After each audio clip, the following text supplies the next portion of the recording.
Foundation Stones to Happiness and Success by James Allen. Chapter 3. True Actions. Following on right principles and methods come true actions. One who is striving to grasp true principles and work with sound methods will soon come to perceive that details of conduct cannot be overlooked, that, indeed, those details are fundamentally distinctive or creative, according to their nature, and are of deep significance and comprehensive importance, and this perception and knowledge of the nature and power of passing actions will gradually open and grow within him as an added vision, a new revelation. As he acquires this insight, his progress will be more rapid, his pathway in life more sure, his days more serene and peaceful.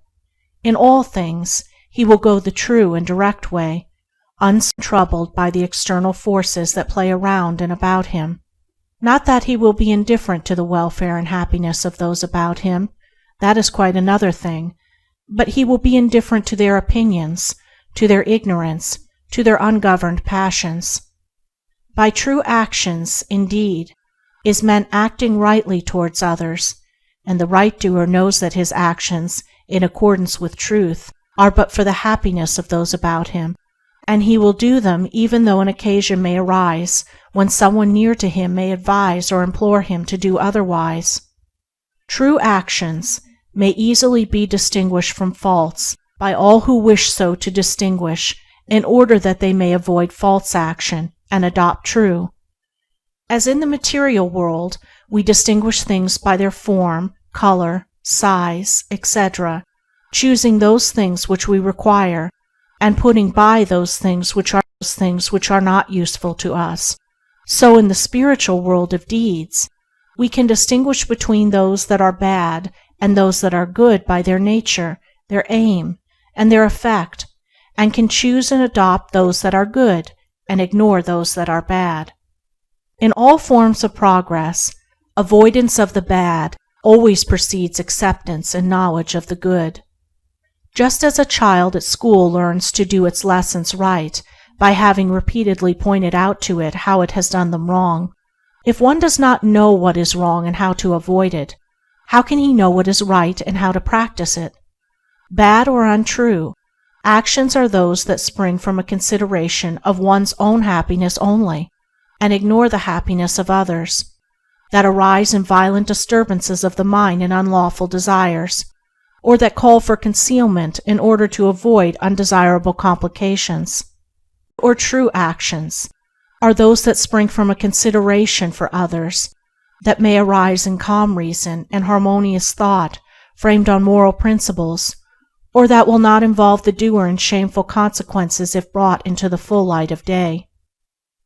The right doer will avoid those acts of personal pleasure and gratification which by their nature bring annoyance, pain, or suffering to others, no matter how insignificant those actions may appear to be. He will begin by putting away these. He will gain a knowledge of the unselfish and true by first sacrificing the selfish and untrue.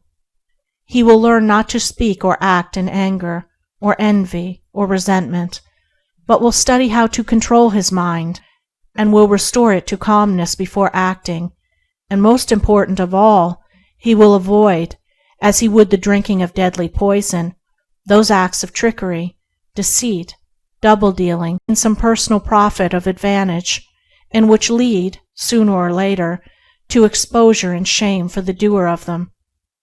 If a man is prompted to do a thing which he needs to conceal, and which he would not lawfully and frankly defend if it were examined of witness, he should know by that it is a wrong act, and therefore to be abandoned without a further moment's consideration. The carrying out of this principle of honesty and sincerity of action, too, will further lead him into such a path of thoughtfulness and right doing as will enable him to avoid doing those things which would involve him in the deceptive practices of other people. Before signing papers, or entering into verbal or written agreements, or engaging himself to others in any way at their request, particularly if they be strangers, he will first inquire into the nature of the work or undertaking, and so, enlightened, he will know he will know exactly what to do, and will be fully aware of the import of his action. To the right doer, thoughtlessness is a crime.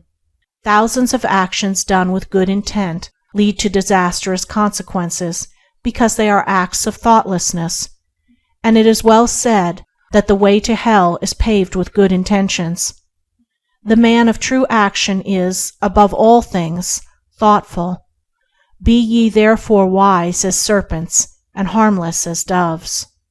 The term thoughtlessness covers a wide field in the realm of deeds. It is only by increasing in thoughtfulness that a man can come to understand the nature of actions, and can, thereby, acquire the power of always doing that which is right. It is impossible for a man to be thoughtful and act foolishly. Thoughtfulness embraces wisdom. It is not enough that an action is prompted by a good impulse or intention. It must arise in thoughtful consideration if it is to be a true action, and the man who wishes to be permanently happy in himself and a power for good to others must concern himself only with true actions. "I did it with the best of intentions" is a poor excuse from one who has thoughtlessly involved himself in the wrongdoing of others. His bitter experience should teach him to act more thoughtfully in the future. True actions can only spring from a true mind, and therefore while a man is learning to distinguish and choose between the false and the true, he is correcting and perfecting his mind, and is thereby rendering it more harmonious and felicitous, more efficient and powerful. As he acquires the inner eye to clearly distinguish the right in all the details of life, and the faith and knowledge to do it, he will realize that he is of his character and life upon a rock, which the winds of failure and the storms of persecution can never undermine. End of chapter 3. Recording by Andrea Fiore.